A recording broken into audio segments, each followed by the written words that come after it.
ઓમ એદમ વિષ્ણુવિચક્રમે ત્રેધા નિદધે પદમ સમૂઢમશપાગુંસુરે સ્વાહા. નમો નમઃ. તમારા બધાનું સ્વાગત કરું છું આધ્યાત્મિક મહાશક્તિમાં. આજે ષટતીલા એકાદશી. ષટતીલા જ્યારે શબ્દને તોડીએ છીએ ત્યારે ખબર પડે છે કે સંસ્કૃતમાં ષટ એટલે કે છ, તીલા તલનો ઉપયોગ, છ પ્રકારે તલનો એવી રીતે ઉપયોગ કે જેના થકી જીવન મંગલમય થાય, શરીરના અંદર સુખાકારી આવે, માનસતંત્ર સુયોગ્ય રીતે કાર્ય કરવા માટે, દોડતું થવા માટે અને શક્તિવંત થવા માટે ઉર્જા પ્રાપ્ત કરી શકે અને અટકાયેલા કાર્યો આપણા વેગવંતા થઈ શકે એવા માટેનો એક અદ્ભુત અલૌકિક દિવસ એટલે ષટતીલા એકાદશીનો દિવસ. પણ ખરા અર્થમાં ષટતીલામાં એવા કયા કર્મો છે કે જે છ રૂપે જોવા મળે છે? અને સાચા અર્થમાં જોવા જઈએ તો 10મીની તિથિના દિવસથી જ આ એકાદશીની શરૂઆત થતી હોય છે. તો સૌથી પહેલું જે કર્મ છે છ કર્મોમાંથી, તો એ પહેલું કર્મ છે ઉપટન તૈયાર કરવું. હવે ઉપટન તૈયાર કેવી રીતે કરી શકીશું? ઉપટન તૈયાર કરવા માટે 10મીની તિથિની રાત્રિના સમયમાં એક ગળાના અંદર, માટીનો હોય તો પણ ચાલે, તામ્રનો હોય તો પણ ચાલે, તો એ ગળાના અંદર પાણી ભરવાનું છે. જાતે જે તલ સફેદ રંગના છે અથવા કૃષ્ણ રંગના છે એ પીસવાના છે અને પીસ્યા પછી એ તલને એ પાણીમાં જે ગળો તમે તૈયાર કર્યો છે એમાં રાખી દેવાના છે.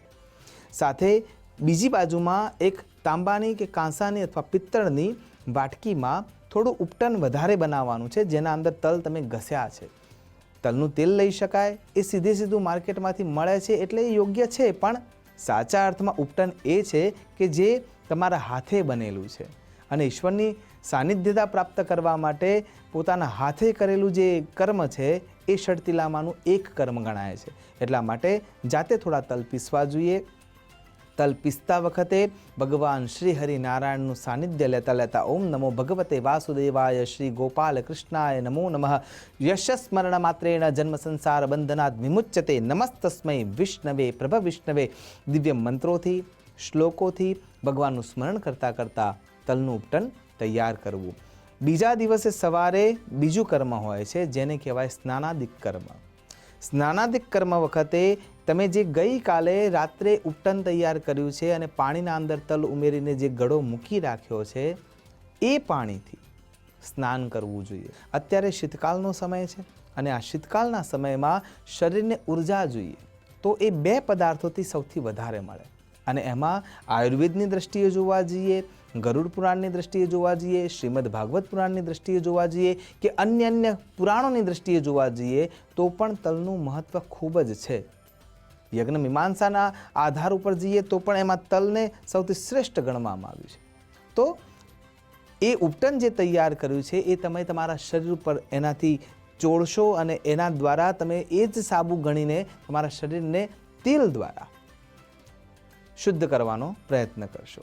ત્યારબાદ એ જે તલવાળું તમે પાણી તૈયાર કરી રાખ્યું છે ગળામાં, એનાથી સ્નાન કરવાનું છે.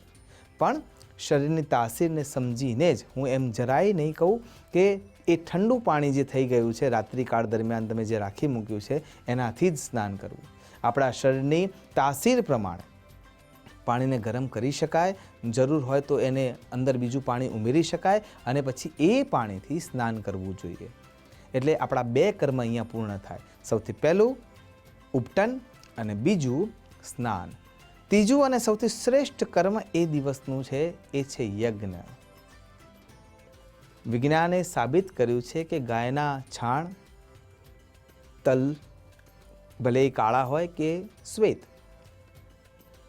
શુદ્ધ ગાયનું ઘી, અલગ અલગ પ્રકારના તેજાના અને ઉત્તમ પ્રકારની ઔષધિઓ, આ બધું એકત્ર કરી અને જ્યારે યજ્ઞ કરવામાં આવે છે એ તમામ દ્રવ્યો જ્યારે તમે અગ્નિમાં હોમો છો ત્યારે એ વાતાવરણને શુદ્ધ કરવાનું કામ કરે છે.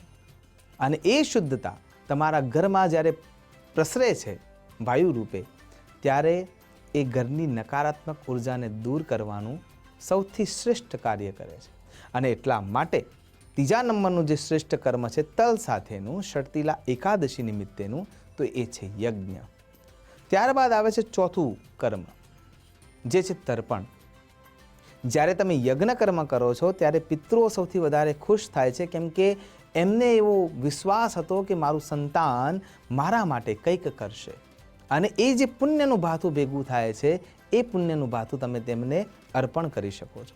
અને એટલા માટે તર્પણ વિધિ એ ચોથું કર્મ છે. અને જ્યારે તર્પણ વિધિ તમે કરતા હો છો તો એના અંદર આ પૃથ્વીથી આપણા પિતૃલોક સુધીનું જે તરંગીય અવસ્થા છે એ અવસ્થા સુધી પહોંચવા માટેનું એક માધ્યમ જો કોઈ હોય તો એ તલ છે.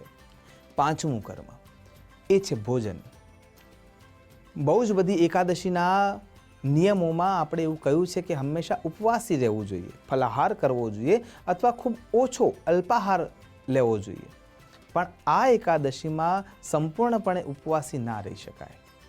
કેમ? કેમ કે વિજ્ઞાનની દ્રષ્ટિએ તલ અને ગોળ આ સમયે શરીર માટે ખૂબ જરૂરી છે. અને એટલા માટે આ સમયમાં એકાદશી જે ષટતિલા છે એ પણ રાખવામાં જ આવી છે આપણા વૈજ્ઞાનિક પુરુષો દ્વારા, જેમને આપણે સંત કહીએ છીએ, ઋષિ કહીએ છીએ, મુનિ કહીએ છીએ.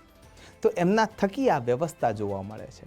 તો આ વ્યવસ્થામાં ભોજન કમ્પલસરી કરવું જોઈએ, એ પણ તલના અને ગોળના આધારે બનેલી વાનગી થકી હોવું જોઈએ. અને એકાદશીના દિવસે જ્યારે તમે ભોજન કરી રહ્યા છો ત્યારે એકલા ક્યારેય ના ખાઈ શકાય. નાના બાળકોને, કોઈ યોગ્ય બ્રાહ્મણ દેવતાઓને, જરૂરિયાતમંદ વ્યક્તિઓને સાથે એ ભોજન આપવાનું છે અને પછી તમારે ભોજન ગ્રહણ કરવું જોઈએ. અને પછી જે છઠ્ઠું કર્મ છે એ છઠ્ઠું કર્મ જ્યારે વિચાર કરીએ છીએ ત્યારે આવે છે દાન. આજના દિવસે તલનું દાન ચોક્કસ કરવું. કોઈ યોગ્ય બ્રાહ્મણ દેવતા એના માટે સૌથી શ્રેયસ્કર છે. ત્યારબાદ નાના ભૂલકા, એમને દાન કરવા માટે જશો તો સીધી તલ આપી દેવાથી એ દાનના ભાગમાં કન્સિડર ના થઈ શકે.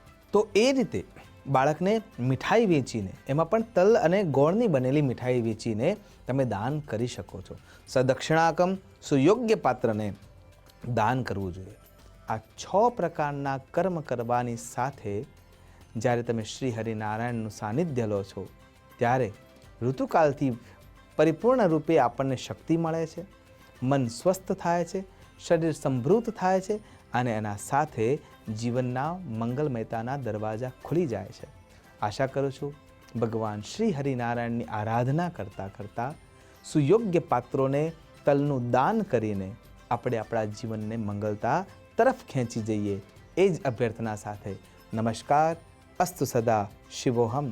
નમો નમઃ.